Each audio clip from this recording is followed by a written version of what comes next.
បាទស្ដីពុកម៉ែបងប្អូននេះដើម្បីប្រពន្ធគាត់ចង់ញ៉ាំតរ៉េនឥឡូវអូលុយបានហើយមានអ្នក sponsor ឥឡូវមកដល់ហាងតរ៉េនហាងចំការខ្មែរនេះបងអ្នកញ៉ាំមុខទីឥឡូវមកដល់ហើយខ្ញុំចាំមើលសាក់សួរតរ៉េនពេលមើលគេលក់1គីឡូម៉ែត្រដល់អូយមនុស្សច្រើនណាស់បងប្អូននេះ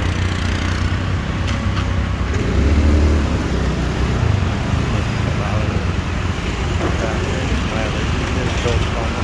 ដាក់ចូលក្នុង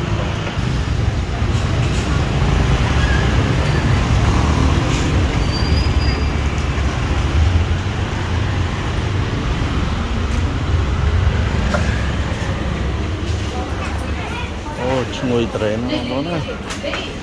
ឈ្ងុយត្រេនណានេះ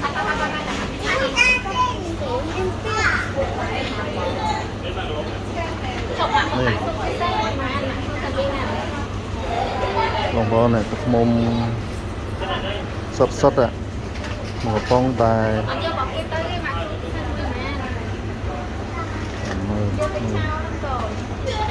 ប៉ុង60000មកប៉ុង60000បងប្អូននេះ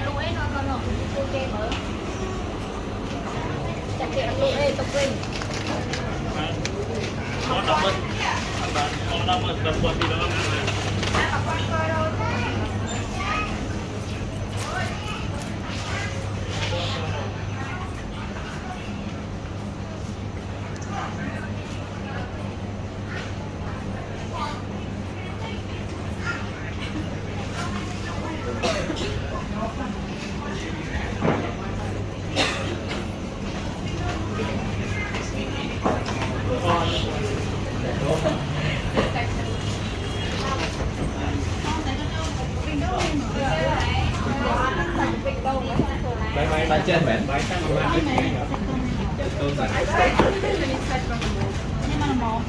để sai xã hai năm tiền đấy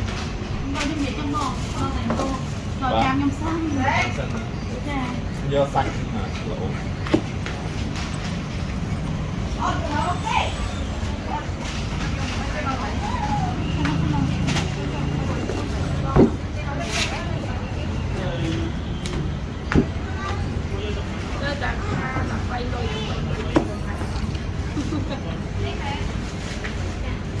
đi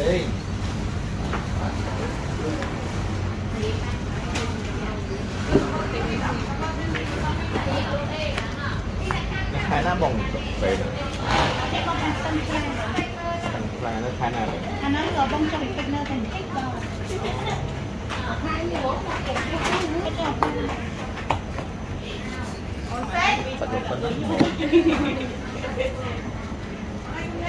máy khăn lồng tích cần thành ở bạn phải biết là bồng bài đi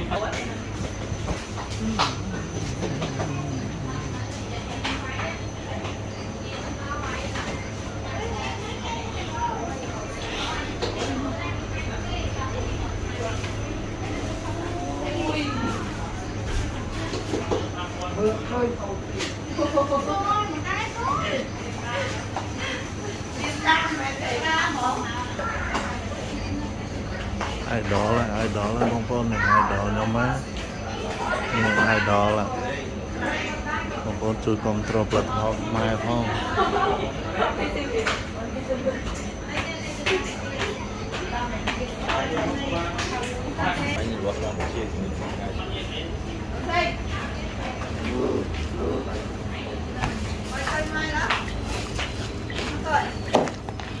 để nha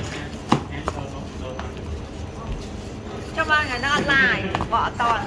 nhá sao này là hô ta có ra khơi xinh ô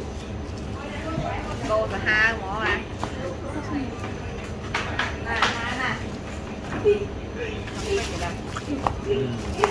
mà miên à trâu rồi ôi trời trời lòng này nó không ngành đó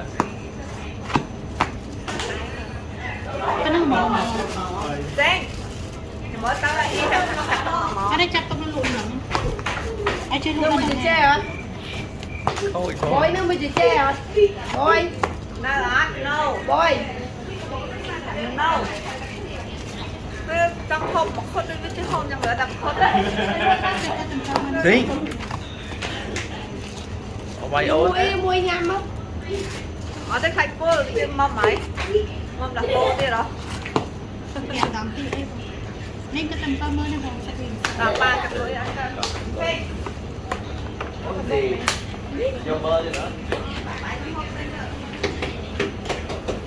Bye bye.